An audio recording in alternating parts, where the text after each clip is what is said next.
நிலச்சரிவுகளால் பெரும் சேதங்களை சந்தித்துள்ள கேரள மாநிலம் வயநாடு மாவட்ட மக்களுக்கு தேவையான அனைத்து உதவிகளையும் ஒன்றிய அரசு வழங்க வேண்டும் என்று மக்களவை எதிர்க்கட்சித் தலைவர் ராகுல் காந்தி வலியுறுத்தியுள்ளார்.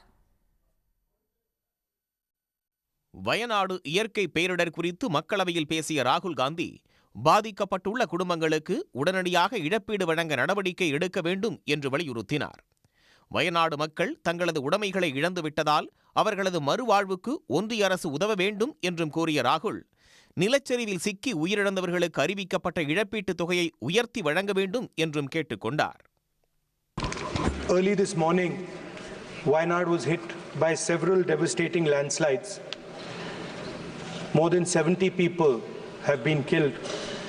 Mundakai village has been cut off, and the devastating loss of lives and extensive damage is yet to be assessed due to the scale of the tragedy. I have spoken to the Honourable Defence Minister and the Chief Minister of Kerala.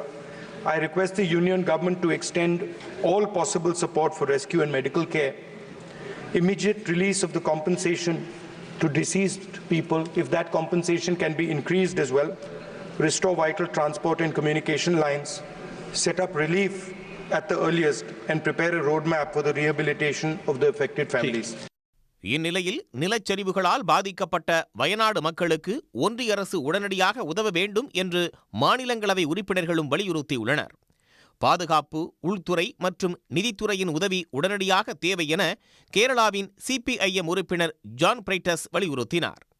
தொடர்ந்து பேசிய கேரள எம்பிக்கள், வயநாடு நிலச்சரிவுகளை ஒன்றிய அரசு தேசிய பேரிடராக அறிவிக்க வேண்டும் என்று வலியுறுத்தினர். சன் நியூஸ் வாட்ஸ்அப் சேனலை ஃபாலோ செய்யுங்கள். QR கோடை ஸ்கேன் செய்து சன் நியூஸோடு இணைந்திருங்கள்.